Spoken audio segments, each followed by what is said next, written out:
Hi ஒருவன் எல்லாரும் எப்படி இருக்கீங்க? நல்லா இருப்பீங்கன்னு நினைக்கிறேன். ஸோ ப்ரொஃபஷனல் அலாட்மெண்ட் ஆர்டரை பற்றி பேச வந்திருக்கோம். யாரெல்லாம் வந்து ரவுண்ட் ஒன்ல அக்செப்ட் அண்ட் ஜாயின் கொடுத்தீங்களோ தயவு செய்து அந்த சப்ஸ்கிரைப் பட்டன் மட்டும் கிளிக் பண்ணிடுங்கப்பா எல்லாருமே. அண்ட் கீழே அந்த லைக் பட்டன் கிளிக் பண்ணிடுங்க. சரி, ஓகே. அக்செப்ட் அண்ட் ஜாயின் யாரெல்லாம் கொடுத்தீங்களோ அவங்களுக்கு ப்ரொஃபஷனல் அலாட்மெண்ட் ஆர்டர் வந்து ரிலீஸ் ஆகும். சரிங்களா? நாளைக்கு காலையில் 10 மணிக்கு முன்னாடியே வந்துடும். இப்போ இதில் என்ன பிரச்சனைனா புது புது விஷயங்கள்லாம் கொண்டு வர சொல்கிறாங்க காலேஜுக்கு. அது என்னென்ன விஷயங்கள் பார்த்தாலும் எல்லாமே இந்த வீடியோவில் உங்களுக்கு கிடைக்கும், பாருங்க. இதுதான் வந்து உங்களுடைய ப்ரொஃபஷனல் அலாட்மெண்ட் ஆர்டர்.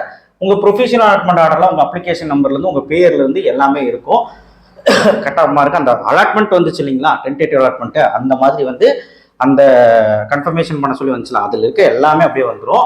என்ன கோர்ஸ் கிடைச்சிருக்கு, என்ன காலேஜ் கிடைச்சிருக்கு, சீட்டு எந்த கேட்டகரி, சீட் அலாட்டட் கேட்டகரி எந்த கம்யூனிட்டியில் உங்களுக்கு கிடைச்சிருக்கு, எலிஜிபிள் ஃபார் ஃபர்ஸ்ட் கிராஜுவேட்டா, 7.5 போஸ்ட் மெட்ரிக்கா, எல்லாமே இங்கே வந்துடும் தெளிவா.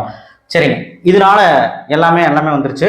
ஓகே, இது வந்து இந்த candidate should report to the principal of the above allotted college by surrendering his or her original certificate on or before அப்படின்னு சொல்லி ஒரு டேட் கொடுத்துருவாங்க. இப்போ ஒரிஜினல் சர்டிஃபிகேட் வந்து நம்ம காலேஜுக்கு கொண்டு போகணும். சரிங்களா? அப்போ 5 நாள் தான் டைம். எந்தெந்த நாள்? ஆகஸ்ட் 3 நாளையிலேருந்து start, August 4, August 5, August 6, August 7. இந்த 5 நாளுக்குள்ள நம்ம என்ன பண்ணணும்னா காலேஜுக்கு போய் ரிப்போர்ட் பண்ணணும். அக்செப்ட் அண்ட் ஜாயின் யாரெல்லாம் கொடுத்தீங்களோ எந்த பிரச்சனையும் இல்லை. காலேஜுக்கு போய் என்னென்ன அப்படியே உடனே போயிடக்கூடாது. நம்ம என்னெல்லாம் எடுத்துட்டு போகணும்னு ஒரு வாட்டி ப்ரொஃபஷனல் அலாட்மெண்ட் ஆர்டரை செக் பண்ணிக்கோங்க. அண்ட் எவ்வளோ ஃபீஸு அப்படிங்கிறது ப்ரொஃபஷனல் அலாட்மெண்ட் ஆர்டரில் போட்டிருப்பாங்க.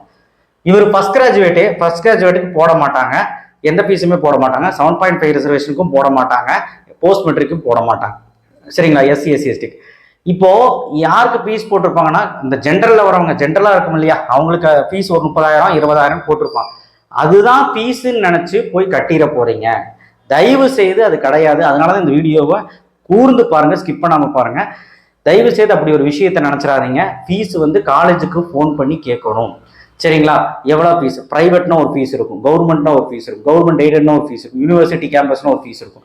அதனால காலேஜுக்கு ஃபோன் பண்ணி கேளுங்க எவ்வளோ ஃபீஸ். 1.5 லட்ச ரூபா காலேஜ் ஃபீஸ் கேட்பாங்க, 1.20 கேட்பாங்க, 1.30 கேட்பாங்க. காலேஜுக்கு தகுந்த மாதிரி மாறும். ஹாஸ்டல் ஃபீஸ் இப்போ கேட்க மாட்டாங்க, அங்கே போனதுக்கு அப்புறம் தான் கேட்பாங்க. அங்கே போனதுக்கு அப்புறம்னா அட்மிஷன் போட்டதுக்கப்புறம் கொஞ்ச நாள் கழிச்சு தான் கேட்பாங்க. ஃபர்ஸ்ட் காலேஜ் ஃபீஸ் கேட்பாங்க. அந்த காசை ரெடி பண்ணி வச்சுக்கோங்க. இன்கேஸ் அந்த காசை ரெடி பண்ண முடியலன்னா காலேஜ் கிட்ட நீங்க பேசுங்க, மனசை விட்டு பேசுங்க. காலேஜஸ் ஒத்துக்குவாங்க. சரிங்களா? பேசுங்க. ஒரு 30,000 40,000 50,000 கட்டுறேன், அதுக்கப்புறம் நான் வந்து இந்த மாதிரி பண்ணிக்கிறேன் அப்படின்னு சொல்லி பேசுங்க. இது நீங்க போன்லயே பேசிடுங்க. நேரில் போய் பேச முடியாது, நான் பணத்தை கிணத்துல எடுத்துட்டு போவோம், அதனால சொன்னேன். சரி, okay, right.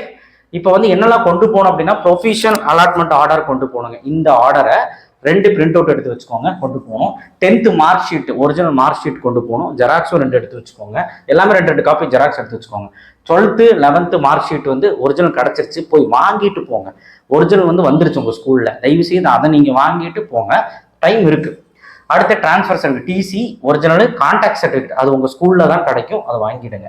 Medical fitness certificate. Medical fitness சர்டிஃபிகேட்னா இந்த கவர்மெண்ட் ஆத்தரைஸ்டு டாக்டரை தான் வந்து சீல் அடிச்சு அவர் சைன் போடணும். மெடிக்கல் ஃபிட்னஸ் சர்டிஃபிகேட் நம்ம டிஎன்இ வெப்சைட்ல இருக்கு.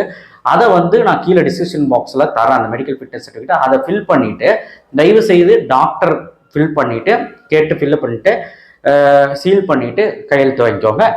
கவர்மெண்ட் டாக்டர்கிட்ட, பிரைவேட் இல்லை, கவர்மெண்ட் டாக்டர்கிட்ட. பர்மனன்ட் கம்யூனிட்டி சர்டிஃபிகேட் அப்படிங்கிறது பிசி, பிசிஎம், எம்பிசி, டிஏ இவங்களுக்கு எல்லாத்துக்கும் கம்யூனிட்டி சர்டிஃபிகேட் உங்களுக்கு டிஜிட்டல் ஃபார்மில் வச்சுக்கோங்க, அது கொஞ்சம் நல்லது. சரி, டிஜிட்டைஸ் ஃபார்மில் வச்சுக்கிறது நல்லது. அந்த பர்மனன்ட் கம்யூனிட்டி சர்டிஃபிகேட்டும் ஒரிஜினல் எடுத்துக்கோங்க. நேட்டிவிட்டி சர்டிஃபிகேட்டு யாருக்கெல்லாம் எலிஜிபிளோ, அதர் ஸ்டேட்காரங்களுக்கு யாருக்கெல்லாம் வேணுமோ எடுத்துக்கோங்க. அடுத்தது ஃபர்ஸ்ட் கிராஜுவேட் சர்டிஃபிகேட், அதாவது first graduate certificate and joint declaration form. First graduate certificate original கையில் வச்சிருப்பீங்க, ஓகே.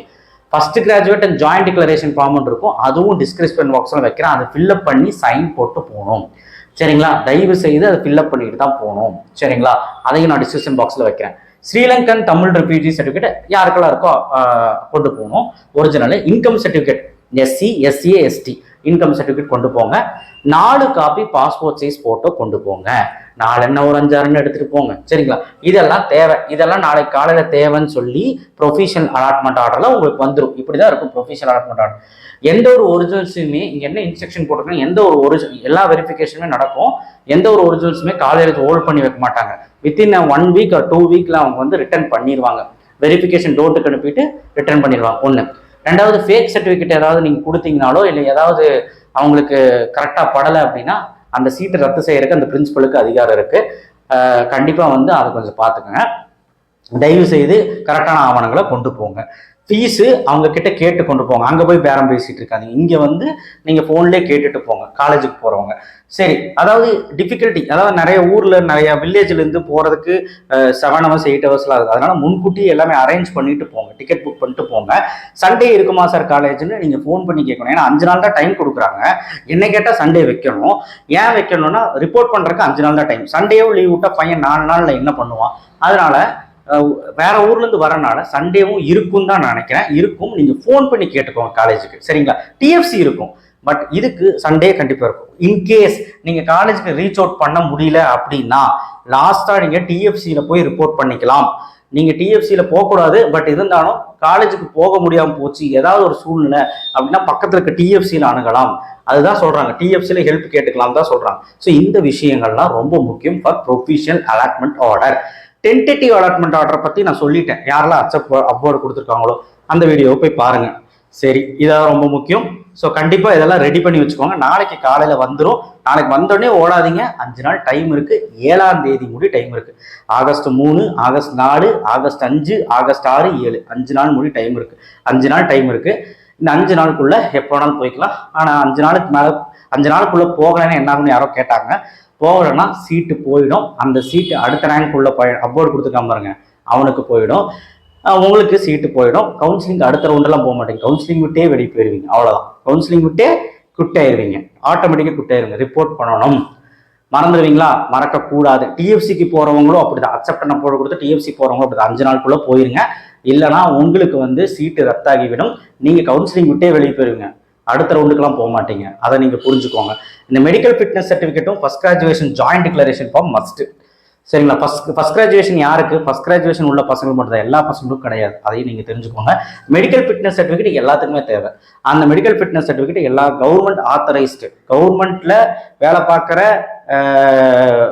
இவர் இருப்பார்ல, டாக்டர் இருப்பார்ல, அவர்கிட்ட தான் நீங்கள் போய் கையெழுத்து வாங்கணும். சீல் அடிச்சு கையெழுத்து வாங்கணும். ரைட், ஓகேவா? அதை ஃபில்அப் பண்ணி சைன் வாங்கிக்கோங்க. திஸ் இஸ் த இம்பார்ட்டன்ட் விஷயம். நான் எல்லாத்துக்குமே ஷேர் பண்ணுங்க. தேங்க்யூ. ஷேர் பண்ணுங்க, சப்ஸ்கிரைப் பண்ணுங்க, மறக்காம பெல் ஐகானை ப்ரெஸ் பண்ணுங்க. சாய்ஸ் ஃபில்லிங் ஹெல்ப்புக்கு கான்டாக்ட் பண்ணுங்க. தேங்க்யூ.